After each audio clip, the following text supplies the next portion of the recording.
Hello everyone, thank you very much for coming to this Cambridge Festival event and to everyone who's watching online as well. My name's David Runciman, I'm Professor of Politics here in Cambridge. It's my pleasure to welcome John Crace. I'm sure you all know John is The Guardian's Parliamentary sketch writer. He's published quite a few books in recent years of his sketches. The latest one is this, A Farewell to Calm. I'm going to come back to it in a sec. If you are watching online and you have a question for us, and we will come to questions towards the end, this doesn't mean much to me, but it'll mean something to you. You need to use Slido code hashtag 1480714. Or you could just put your hand up. If you're here. So the title of this is How Can We Keep Up with Political Change? So John, when people ask me what I do, and I say I teach at a university, and then they say, what do you teach? And I say politics. They always say, ooh, how exciting. This must be a great time to teach politics. There's so much going on. And I always say, yes and no. There's too much going on. It's impossible to keep up. People expect you to know what's going to happen next. I've got no more idea than anyone else. So do you think this is the best time to do what you do, or do you think there's too much going on? Speaking as someone who is permanently exhausted, I kind of, the surprises keep coming. We've had 3 years of Boris Johnson, 6 weeks of Liz Truss. So far, we've had 6 months of Rishi Sunak, roughly. And there was this idea that he is this sort of managerial tech bro, abreast of all the detail and, the man who gets things done. But, I mean, the fact is that it feels like the government are sort of rats in a sack, that they still don't really know what's going on. And if you scratch beneath the surface, everything is about to fall apart. I mean, it does feel... It doesn't feel any calmer.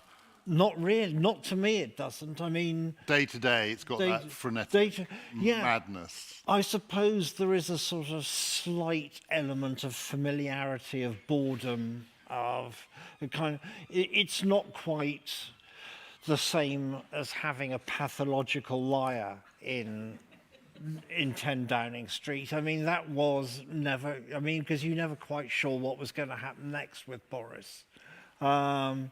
With Rishi, if he says that he's going to turn up and make a statement, then he probably will. So we're setting the bar quite low. Always, always. I think we just need to lower our ambitions here. So it's 4 prime ministers in 4 years. In fact, less than 4 years. Theresa May was prime minister 3 years. Up to 2019, Yeah. There are currently 7 living ex-prime ministers, which I think is a record. Yeah.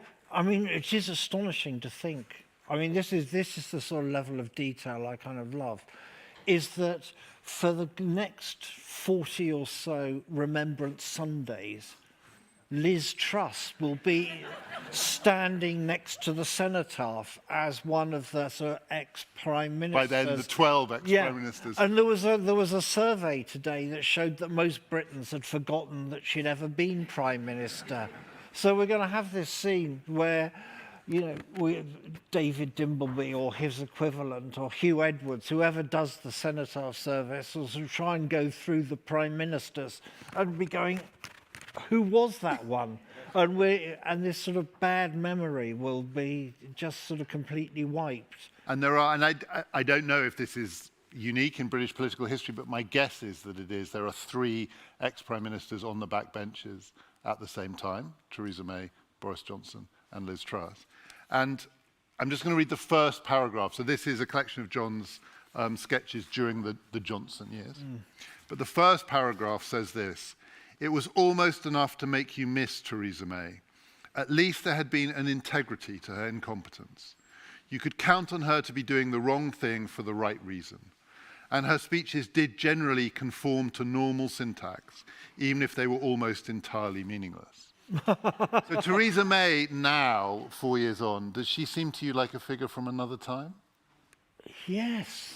I mean, she does. But even Theresa May, there was a very curious moment during Prime Minister's questions, not this week, because that was Sir Dominic Raab and Angela Rayner, because the Prime Minister was away at Betty Boothroyd's funeral.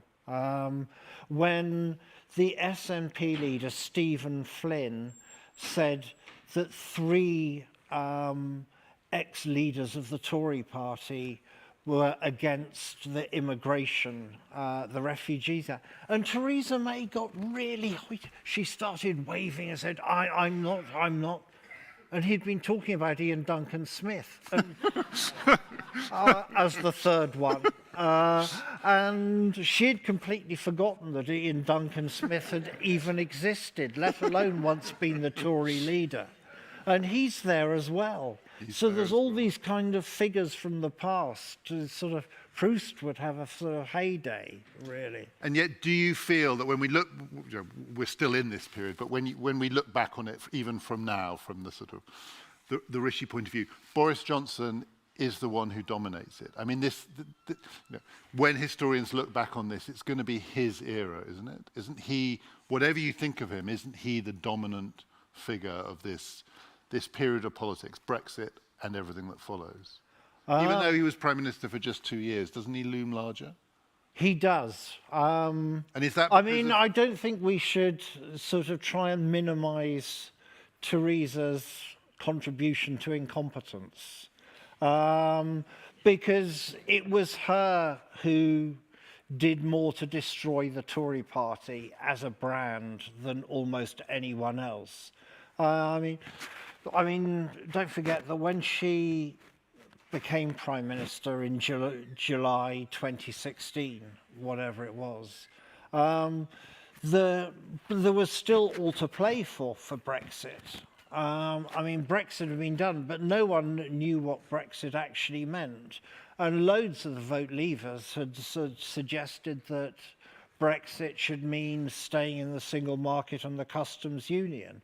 That had been part of the referendum campaign for leaving. I mean, Daniel Hannan, one of the architects of Vote Leave, has said, of course we should be staying in the customs union, single market. Dominic Cummings likewise. But it was Theresa May who sort of gave in to the sort of far right of the Tory party, the arch sort of nationalists and sort of Europhobes, and decided that sort of the only Brexit was a sort of hard Brexit.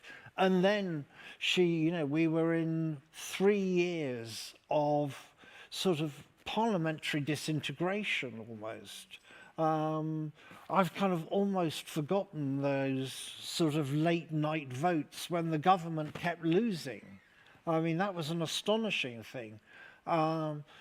She took over from David Cameron with a majority of about 30, I think.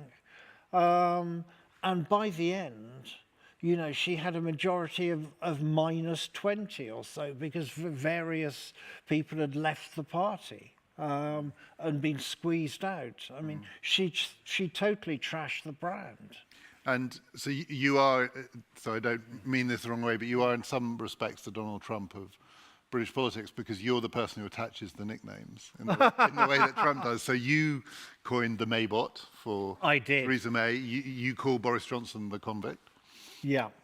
Classic Dom is your name for Dominic Cummings. Yeah. But then when you look back at the Maybot, do you feel more sort of human warmth towards her? So yeah, as you described there, relative to the Johnson period that came after, yes, she was robotic. Yes, she often looked, particularly in that general election campaign, she often looked paralyzed by her inability to communicate. And yet now she seemed, I mean, maybe this is just the sort of nostalgia of hindsight. She seems more human than some of them? Or not? Is she still the Maybot to you? There is a humanity up until the time when she opens her mouth, really. and then it all comes flooding back, really. There is a sort of disconnect to her.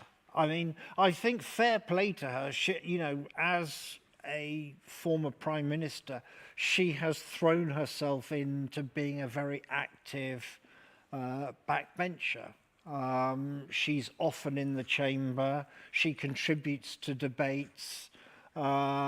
She's, you know, I mean, she also, I mean, God knows how. I mean, apparently Americans pay $100,000 a pop for a speech from her. It just goes to show that her reputation doesn't travel. So she's done very well out of being an ex-prime minister, but she seldom says anything of great note, it has to be said. But I mean, but she is there. Liz Truss has turned up once since leaving Downing Street, and that was she wanted her contribution to the Ukraine war acknowledged, but she didn't have one, as far as I could see. I mean, did she do, when she was Prime Minister, did anything happen? No, I think she thinks that she did when she was Foreign Secretary, but that's a different... Yeah, but it wasn't. It was all led by Boris, that, wasn't it? It was the one thing you could say that he actually got right. And it was when she was doing the Margaret Thatcher photo op, so her contribution to the Ukraine war... Oh, yeah, she would go to Estonia to sit in a tank. Exactly. So, as I said at the beginning, one of the challenges of writing about politics, teaching it, talking about it, is it's impossible to know what's going to happen next. But, that said, can we write Boris off finally? I think we can. I mean, you heard it here first. There's no way back. And back means, in his mind, he is still Prime Minister. The prince across the sea who is sort of, he's waiting for his people to call him back. No, I mean, in the past, I mean, a lot of people have thought there must be no way back for him from this, and he has, he has survived. And I don't think it's even the fact that, 60 ministers resigned on him and forced him out. I think it's that the right wing of the Tory party, his kind of populist clique, have finally got tired of him. They don't feel that he is the person anymore. He has become toxic, really. There is no one really sort of leading for him. Does he know this? I think he must do. Can you see it in his eyes? I kind of feel there's a sort of desperation, really. And I mean, there is almost a sort of Shakespearean tragedy in this. This was a man who had the country at his feet in 2019. A majority of 80. I mean, he was there. All he had to do was sit tight, play the sort of long game, and he could have been Prime Minister for 3 terms, probably. The Labour Party was a total mess at the time, as there was still Corbyn. It didn't feel, even when Keir Starmer took over in January or February of 2020, it felt like making Labour electable was going to take losing at least another 1 general election, possibly 2. It felt that bad at the time. But not only has Keir done a good job sort of on the anti-Semitism and on, let's face it, nicking some of the Tory policies, really. He's sort of made an unashamed grab for the middle ground. But Boris kind of blew it. And if it's a tragedy, what's the fatal flaw? Is it so he's a liar? But that is not the fate. I mean, because everyone knew Boris was a liar long before. They knew he was lying when he said "get Brexit done," and all that. But no, I think there's a tiredness in the Tory party. I mean, I was at the back of the room for the Privileges Committee last week when sort of Boris was giving, swore on the Bible that he was going to tell lies for 3.5 hours. And there was a small clique of remaining Tory MPs. And there were Michael Fabricant, Jacob Rees-Mogg, Mark Jenkinson, and Scott Benton. And if there are 4 Tories you don't want in the room, if you're trying to look credible as a Tory leader, it's those 4. And you kind of, I mean, Boris must be thinking, please go away.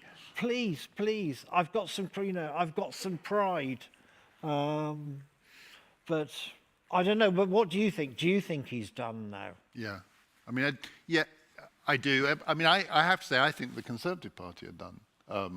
In the sense that, so you say Theresa May trashed the brand, but Liz Truss took the brand to a new low and sort of flushed it away. Yeah. And there's quite a lot of political scientists study this kind of thing all the time.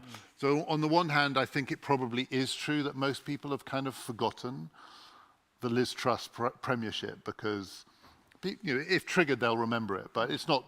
People aren't spending their days thinking about the Liz Truss weeks. But come the next election, it's lodged there. An event like that, it's a bit like Major and Lamont and Black Wednesday. An event like that lodges in the public's mind. Yeah. And it's incredibly difficult to shift it. And come election day, there is quite a lot of evidence. I mean, there's sort of interesting studies that have been done that show that in an election campaign, people change their minds a lot. So there's a lot of sort of churn, as they say, and like Nick Clegg, people suddenly fall for someone, and a lot happens in those 4 weeks. But on election day, people tend to go back to the thoughts that they had been having before the campaign even started, which are shaped by their experience of the previous 4 or 5 years. And I suspect it is the case that there's nothing Rishi Sunak can do to rescue the brand. So in that case, the Conservative Party is done for a while. And if British politics follows its normal pattern, it works in 10, 15-year cycles. I mean, I think there must be a reasonable chance that we're soon going to have 10 years of Labour government. You don't seem thrilled by that. You're the Guardian sketch writer. I'm trying to contain myself here. I mean, because I must say, over the last few weeks since Rishi Sunak, who knew that talking to the EU could achieve results, and negotiated, the Windsor framework, that there might be an element of rebuilding, Rishi as the man of competence, the man who can get things done, and that people, it might be a situation like 1992 when, the electorate decided, even though, Thatcher had gone and, the Tories were a complete rabble, the voters decided to give the Tories one more go. Yeah. And then we had that sort of 5 years of, prolonged agony, of which sort of John Major even had to resign at one point, didn't he, to try and get his party to back him. Yeah. But this would be giving the Tories not one more go, but a kind of 4th go. Yeah, no. Getting right. I think that's the thing that's hardest to... Yeah. I mean, who knows, and no one ever knows with an election what's going to happen, but so much is stacked against them now. Scotland, looks like Labour. So tell us what you were doing today. Well, it was Humza Yousaf's first minister's questions. And I was quite interested to see how he got on. Last week I sketched Nicola Sturgeon's last First Minister questions, which was a rather tetchy, graceless affair. And you did write about her as relative to what's going on in Westminster as something of a statesperson. Yeah, well, she looks like a leader, and she's got that kind of charisma. I mean, Scottish politics is a lot more complicated than it's. I mean, down south. I think we've tended to give Nicola Sturgeon a better press down south than she's ever got, north of the border. It turns out that, a lot of Scots do want independence, but they also want a functioning health service, they want functioning schools, and there has been a kind of feeling that the SNP have taken its eye off the ball on running basic services, and and there is a certain amount of ennui, really, with Nicola Sturgeon saying, well, everything would have been okay if we'd had independence and if Brexit hadn't happened. And the SNP have won 8 elections in a row. Yeah. At some point, that sequence has to end. Yeah. And, I went up to Edinburgh on Monday for, Humza Yousaf's, all for the election of the next. And it was suddenly, you could see that the SNP are as much of a basket case as most, UK political parties. There was, kind of infighting, sort of briefing against each other. He was meant to be the Sturgeon continuity candidate. He thought that he was going to win easily. If the campaign had gone on that much longer, he might well have lost. But it was the old, 52-48 percentage, came into play again. And Kate Forbes, a woman who doesn't believe in sex outside marriage, doesn't believe in gay sex, probably thinks that the only sex that is legitimate is if 2 married people have it and don't enjoy it. I suspect, that is, her benchmark. And she got 48%. She got 48%. Yeah. There's a lot of Scots having bad sex. And so all of this probably means a Labour revival in Scotland. I think so. And this is by way of saying one scenario that you have to imagine. So if Rishi Sunak wins the majority after the next election, he's Prime Minister, but it's very, very hard to see that happening. Yeah. But if he doesn't, he has to find someone who wants to prop him up in power. And no one's going anywhere near the Tory party. Not even the Lib Dems Not again. even the Lib Dems or anyone. For all those reasons, it feels impossible. I can remember back in 2010, when Nick Clegg and sort of David Cameron had their bromance in the Downing Street Rose Garden, I kind of thought, this is madness. What is in it for the Lib Dem?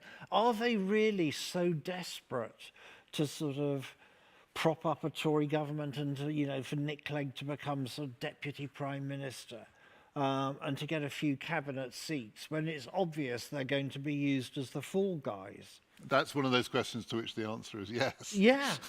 They were. It was so obvious that was going to happen. But the Lib Dems didn't see it. They became intoxicated. They would have been far better forming a minority government with Labour. So I want to ask you what it's like watching it day to day and watching it in person. So what is the standard of parliamentary debate when you see a lot of it? So on the whole, and I do this for a living, but I don't see very much of it. And the bits that I do see tend to be the kind of standout showpiece occasions, either very tetchy or very scripted. But there's a lot of it that goes on, and there are some smart people in the Commons, and there are some good speakers, and so on. Are we missing the fact that actually there's quite a lot of good stuff happening there, or when you see it day to day, do you despair? On the whole, desperation wins. What I have noticed is, at the moment, how few Tory MPs are generally in the House right. at any one time. And that tells me that a lot of them are thinking about, do I still want to be a Tory MP at the next election when I'll be on the opposition or even booted out?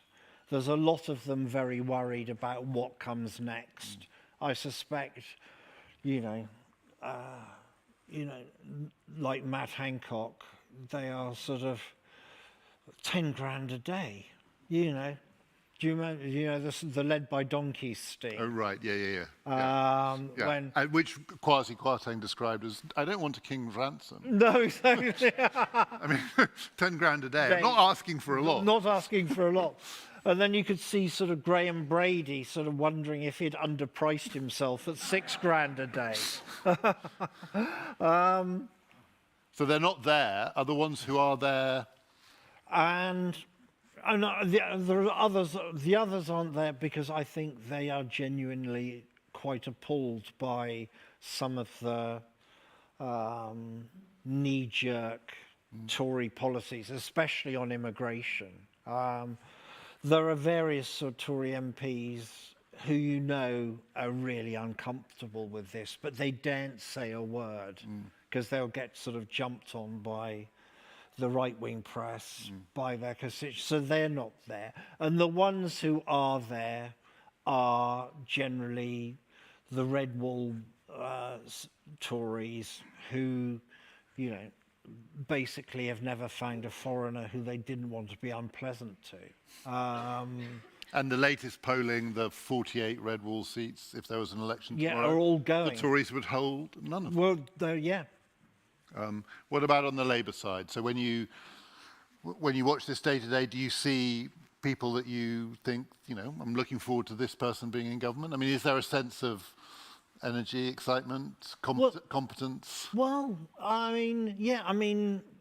Labour is becoming a much slicker. Right.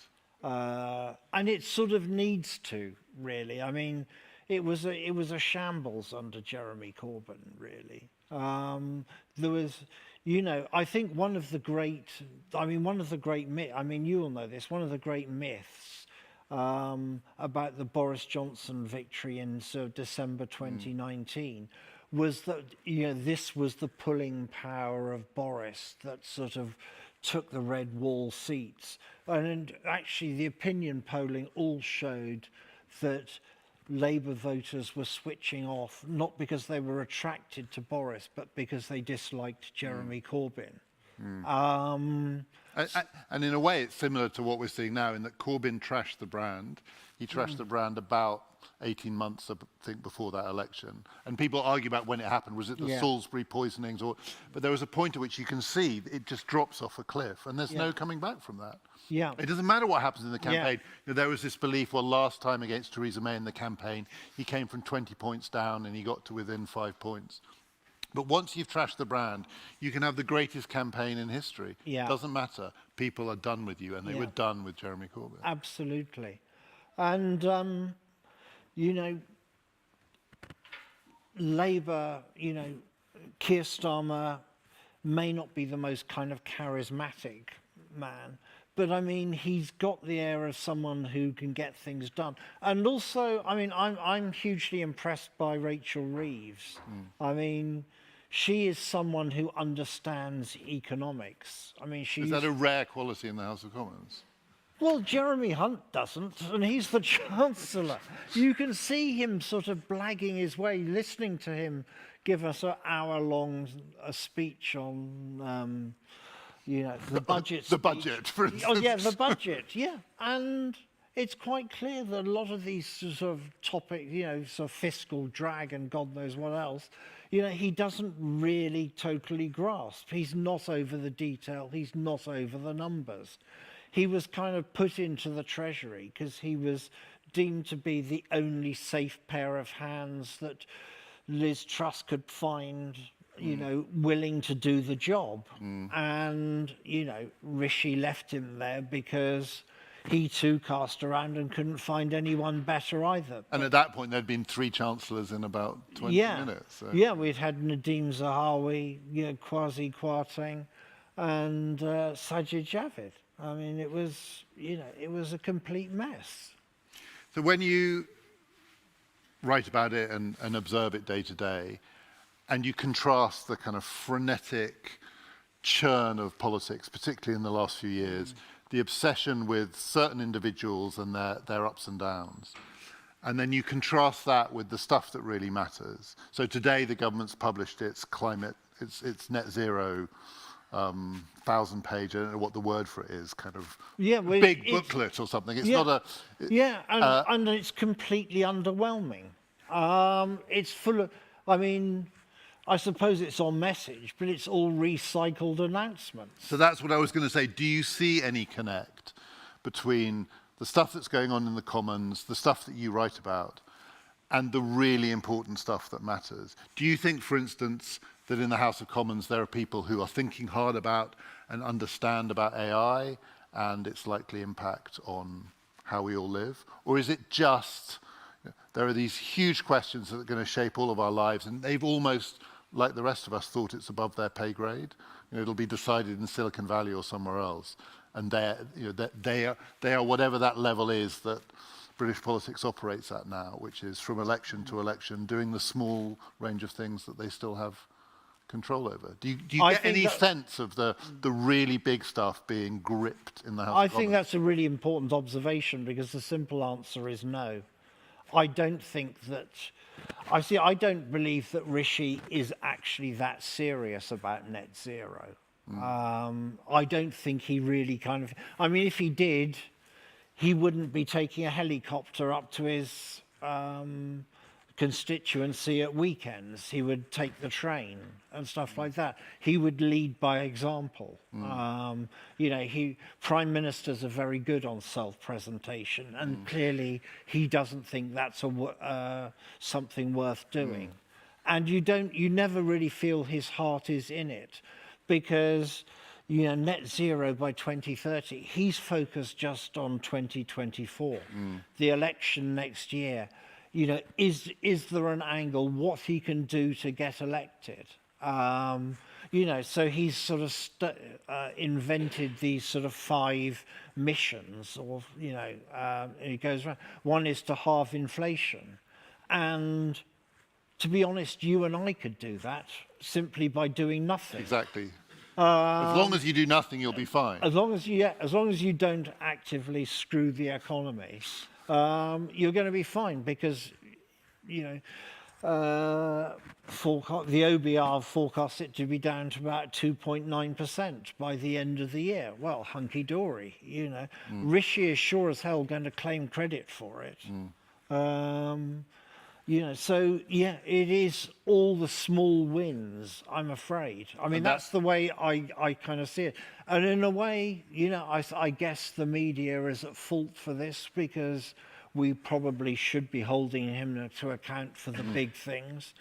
But we get sort of sucked into the kind of the loop, really. Do you see any more of that big picture thinking from Labour? So when they each did their 5... So Starmer 5 missions, Sunak 5 pledges, or anyway, just trying to think about it makes your head spin. But I listened to them both, and Starmer didn't get a great press for his, but it was, I thought it was pretty serious. And the thing that he did seem to have that you don't get from the Conservatives is a sense that British politics partly doesn't work because it no longer functions as a system, and even though it's boring, and if you talk about constitutional reform, people switch off, there are some huge challenges just to get this way of doing politics working better, and that the Labour Party is at least you don't get any of that thinking in the Conservative Party. It was Brexit, and Brexit was going to change everything, and then it didn't, so we need to carry on as we've always done it. And I do get some sense from Labour that there is a willingness to think about there may be more to this than just the electoral cycle. We might have to fix some of the things that go beyond that. Or am I being... I think you're being slightly rosy-tinted here. Because, it's the Brexit word. It's an undisputed fact now. It's even in the OBR report that Brexit is costing the economy 4% a year in GDP. That is a massive hit.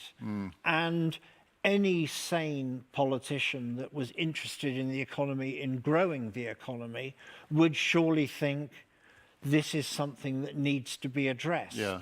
You know, whether it is not necessarily rejoining the EU, but certainly making, joining the single market or the customs union. But Labour isn't prepared to go anywhere near there. It's not prepared to have that debate. I mean, on the one hand, I completely understand this, and on the other hand, I just don't understand this. So Keir Starmer was a passionate Remainer. Yeah. He then, under Jeremy Corbyn, basically stuck it out so that he could fight that fight. Yeah. He then became leader of the Labour Party. It is now clear in ways that go beyond rhetoric that Brexit is not going well. So there's one person leading one of the major parties who could say, I told you so. And he can't say, I told you so. It's the one thing that he can never say, even though it's the one thing about which he was right. I know. Why is that? So I get people don't like politicians saying, I told you so. I understand that there's something sort of toxic and off-putting about that. But frankly, I sort of feel they're going to win back all of those red wall seats, whatever he does. So he does have an opportunity to say, some of the things that I warned you about in relation to Brexit have come to pass, so we really need to do something about that. And he can't even utter the word. No, it's become, there is this sort of omerta, a kind of pact between Tories and Labour where no one can talk about the fact that, and everybody, and we're supposed to be kind of amazed that we're sort of falling down the OECD rankings. And they say, it's the war in Ukraine. No, it's COVID. And you kind of think, yeah, but we're still performing worse than the rest of Europe. What else could it possibly be? Oh, Brexit. But no, they won't. Labour won't go there. They think they will lose. Is it superstition? Is it? I mean, what is it? Because you don't know. He can't be certain he's going to be the next prime minister, and something might happen.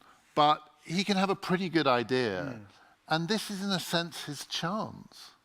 His chance, if he's going to be Prime Minister, he's going to have to address this. Is he going to, the day after the election, say, now I can tell you what I couldn't tell you before, it's a disaster? Isn't that just as offensive as saying, I told you so? I don't get it. I mean, I get it, but I don't get it. Yeah, no, I'm completely with you. We're going to come to some questions. I want to ask one more thing, which is about climate, because as you say, I don't know what Rishi Sunak thinks about it, but it feels like for him, climate change is just another of these positioning issues. There are certain things that have to be done. There are certain things that could maybe exploit a party political advantage. And that, to me, feels like something which a few people have written about recently, and I think has been true for a while now, which is, for a long time people thought British politics was being Americanized, but actually it's being Australianified. Yeah. I mean, British politics is much more now like Australian politics.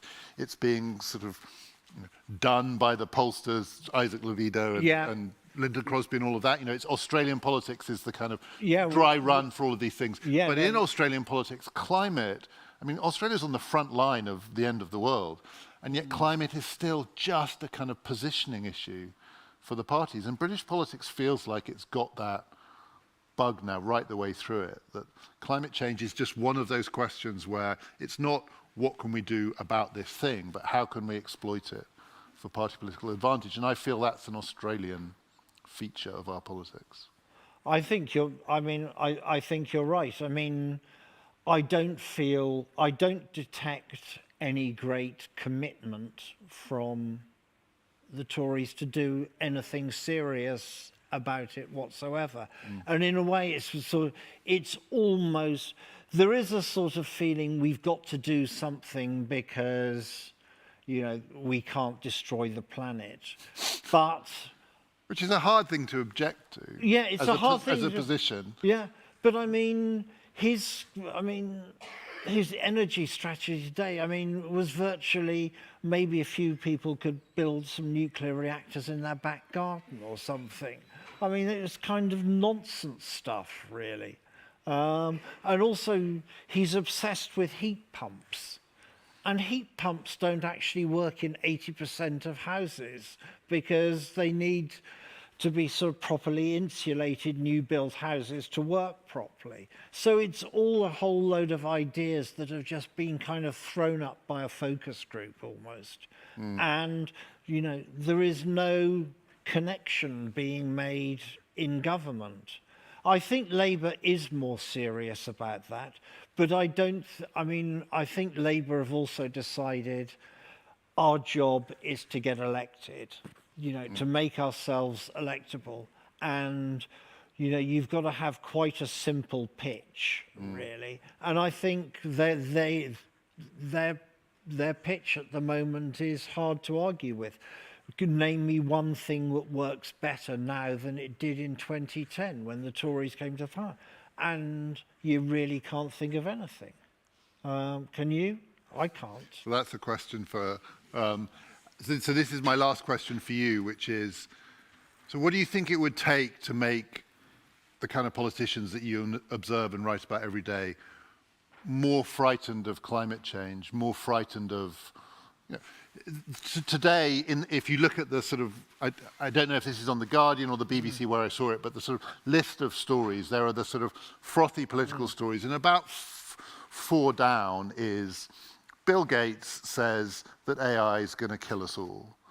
And Yes, he may be right, he yeah. may be wrong, but if there's even a small chance that he's right, what would it take to move that from 4th to 1st? What would make them more afraid of that than of offending voters in the red wall constituencies? Or is it just a feature of democratic politics that politicians are always more afraid of saying the thing that might cost them their seat than the end of the world? I think the latter. I mean, I know that's probably a very kind of glum kind of, you know, cynical view, perhaps, but...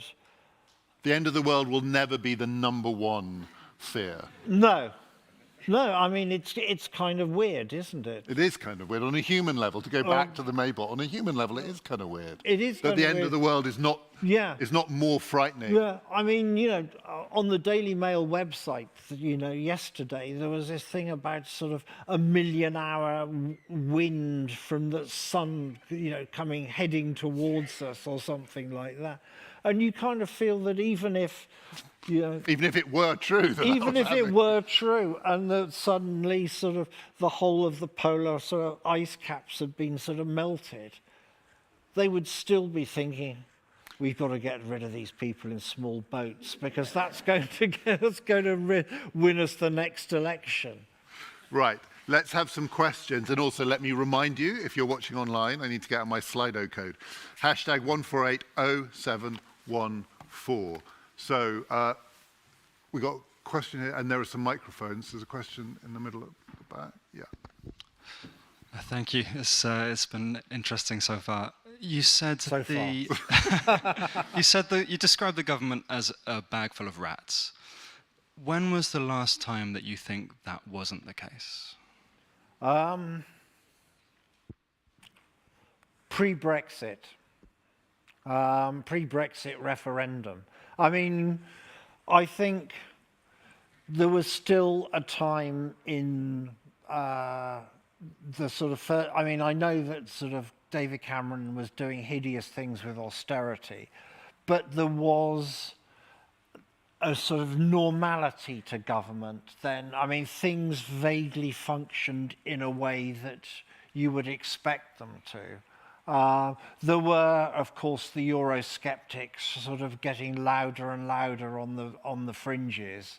I mean, so much so that, you know, and, you know, that we saw the rise of UKIP and then hence the referendum. But I would put it back to sometime around then. What do you reckon, David? I mean, so the odd thing about the coalition government is that whatever you think of what they did, it did function relatively successfully as a government. And actually, you know, when it started, people thought this will never last 5 years. And it did, and it didn't just last because of the Fixed Term Parliament Act that kind of required it to last. It did actually last. It was still functioning. And in a way, it's a sort of mark of the naivety of the Lib Dems, is that I think they thought right up until the end, this is going really well.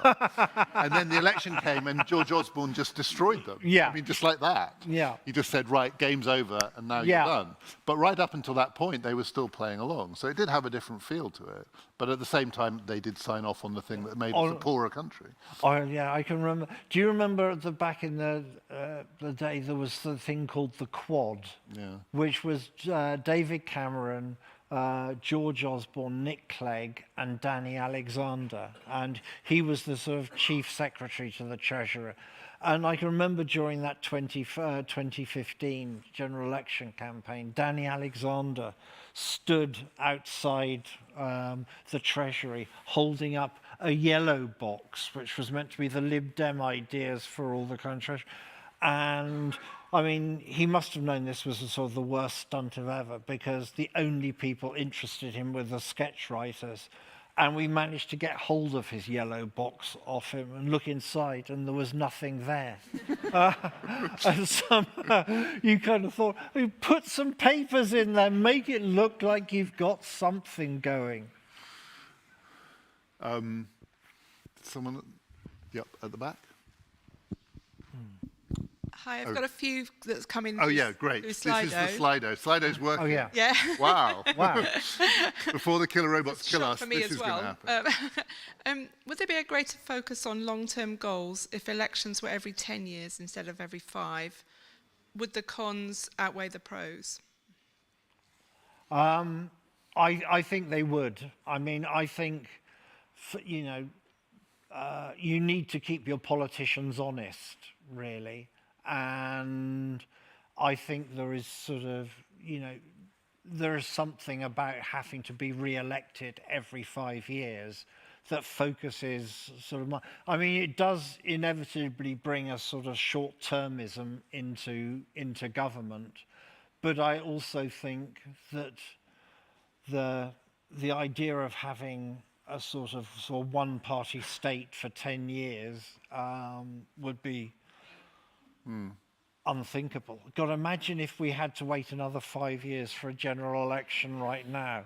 And I think that the frustration would build to the point that something would then be Yeah. factored in to be the test after, and that would then become the focus. Yeah. I mean, French presidential politics used to be on a 7-year cycle, and that turned out, it was felt to be unsustainable, so if 7 is too long. Yeah. The Australian, so one of the ways in which British politics has felt a bit Australianised, the Australian cycle tends to be 3 years, which is too short. And Australia does also get through prime ministers. I think there are as many living ex-prime ministers in Australia as there are Everyone here. can have a go. Yeah, you can, you know, it can be too short. 5 is probably about right. Yeah. I mean, I think that it's not the length of time, I think it's how we do it. Yeah. I mean, I think every 5 years to have a first past the post election isn't enough to sustain a kind of vibrant democracy. So we either need other kinds of elections that are meaningful, or we need to have a different way of doing those elections. Yeah. And also, when you think about the governments that have actually lasted the full 5 years, they've tended to always be really tired governments. Yeah. You know, the John Major government from 1992 to 97. The coalition was on its last legs, really, by 2015. And even Gordon Brown, who hung on as long as he could constitutionally, he was only there for 2 years, but it felt a lot longer. Yeah. Are there other, do you want to do another Slido one, and then we'll come to... One that links is electoral reform any closer? Not as far as I can see. I certainly don't think, I mean, it's certainly not going to be on Labour's list of to-do list. And people are scarred by the experience of the referendum in 2011.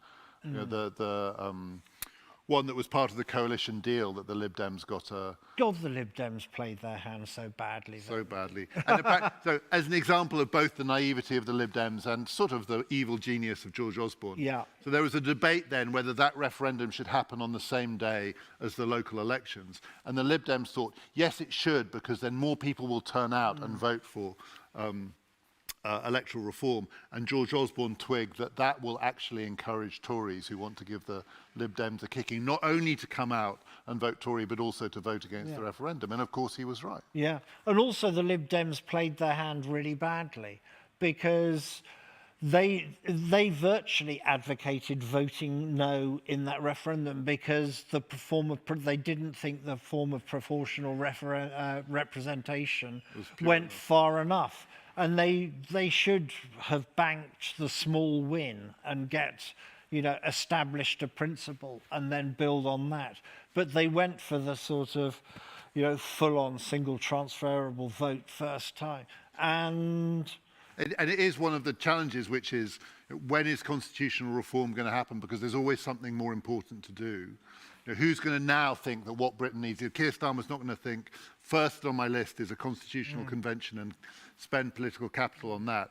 So I've for a long time thought the thing that would trigger a reordering of the entire way we do democracy in the United Kingdom would have been Scottish independence. So an event like Scotland voting yes in an independence referendum would have had knock-on effects, I think, that would have changed the way that all of British politics was done. But that now also looks like, I have to say, is very unlikely to happen. So nothing's going to be the trigger for this, I don't think. No. There's always something more important to do. There's a question down here at the front. Was there not? There was. There's a mic coming. Just here in the middle at the front.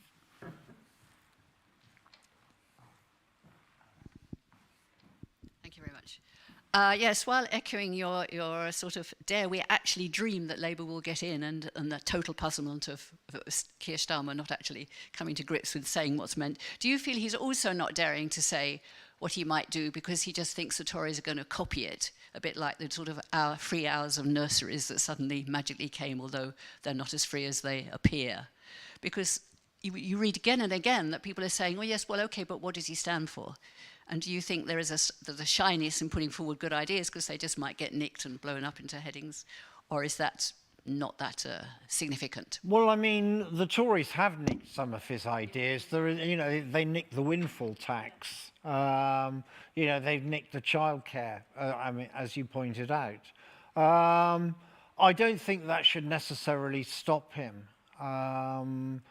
I think he probably thinks it's too far out from a general election to start, writing the manifesto now, because you don't actually know what sort of economy, what kind of political climate you're going to inherit.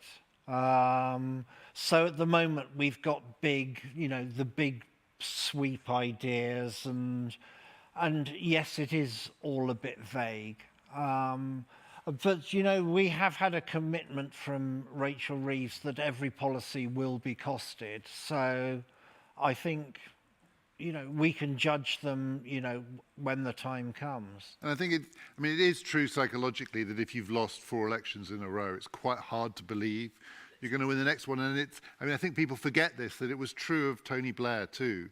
So, in hindsight, of course Blair was going to win that election in '97, but he didn't think he was going to win it. And again, in hindsight, I think people have this sort of rosy view that New Labour came in with this kind of raft of radical policies. It was very, very small c conservative. And in their first term in office, Blair, in hindsight, thinks they could have done much, much more. But even on the night of the election, he was still nervously thinking, we mustn't count our chickens. It took the biggest majority imaginable right in front of his eyes for him to believe that he was going to win at all. So something, I think it's scarring. 10, 12 years of opposition leaves you, not daring to dream. But I think that they need to overcome that. That there is also the lesson of history, which is you are going to win sometime, and it's probably going to be this time. So preparing like winners, not like you might be losers, probably gives you a better chance of governing well. So there's one here at the back. Yep. Thank you. If I'm thinking about why Keir Starmer can't bring himself to say, I told you so, has there been any success anywhere in the world with media reforms as a way of improving politics? Because it seems like the reaction from the papers is what he's afraid of. So you're the papers, John. I'm the enemy. Speak for the press. Well, it's hard to defend the press a lot of the time. Because a lot of you know, there is quite a lot of what is known as sort of client journalism. You know, the owners, you know, expect, you know, the owners have a viewpoint and they expect their journalists to kind of fulfill it. Is that true of your owners? Well, I've never been... I mean, your owners are technically the Scott Trust, right? Yes, So technically. do you ever sense that the Scott Trust wants you to do something? I've never been ticked off for anything I've written. Some readers got angry with me during the Corbyn years when I suggested that He was useless. he was useless and that Labour was never going to win an election with him, and that there wasn't any real point to Labour unless they won an election. I mean, because you can't actually achieve anything by being in opposition. So it seemed to me a no-brainer that the first thing you need to do is to get elected. You know, and, you know, Jeremy Corbyn's view was that if you kind of shout loud enough, the voters will come to you. And actually it's the other way around. You've got to go towards the voters who have left you. Yes, I think Starmer is a bit frightened of the media, but I think less so now. I think there is a recognition, certainly among other political journalists on sort of rival newspapers, that he is a serious person and that they need a relationship with Labour, because Labour are probably going to be the next party of government. So I don't, you know, they haven't managed to kind of haul him over. That, you know, the ridicule that Corbyn got, Starmer doesn't get.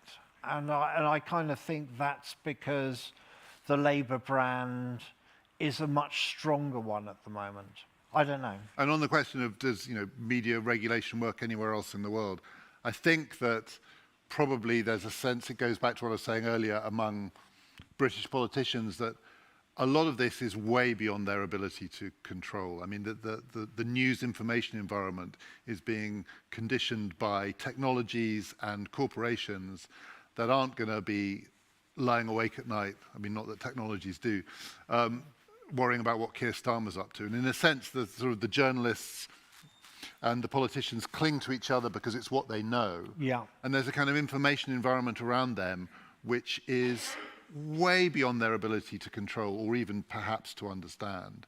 And as it were, the more it gets out of their control, the more people cling to what they know. So British politics still has this dynamic where newspapers are what count, and newspapers are important. But we're living in a world where there are many, many more important things shaping the news environment. And I don't think Westminster politicians have a clue what to do about that. No, and I'm slightly worried that you know, AI chat GPT sort of write a sketch in the style of John Crace, and suddenly I'll be out of work. So we've got time for one more very brief question. So shall we go here? There's a mic coming. There was an international survey published, I think, today. One of the things it looked at was the extent to which people trusted the media and newspapers in particular. And I think I'm right in saying that actually the UK came bottom. There was the least trust in newspapers. Second to bottom, thank you. Who was bottom? Do we know? Can't remember. How do you react to that? Not with surprise. Though, I mean, I have to say that, I mean, having sort of, you know, read papers elsewhere, I don't think, you know, the US comes out, you know, glowing particularly. Likewise, Australia. You know, I mean, for a lot of papers, a lot of media are sort of now a branch of the entertainment industry rather than, you know, kind of information. And people get their information from, huge sort of, right. I mean, when I first started doing the job 10 years ago, I barely looked at Twitter. But now you get a lot of your news from Twitter.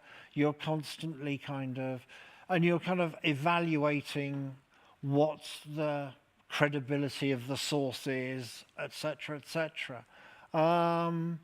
So I think it's evolved, and I mean, I will stand up. I don't think that we're any worse than any other country in particular.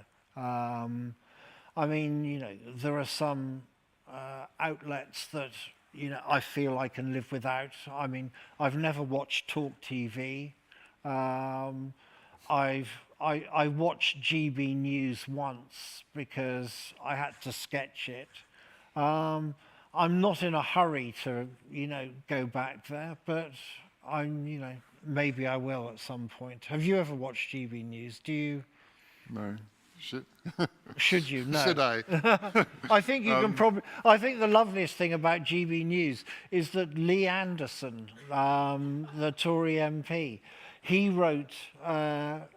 He said about a year ago, any politician that has to get a job 100 grand anywhere should go somewhere else. He has now signed up for 100 grand a year at GB News.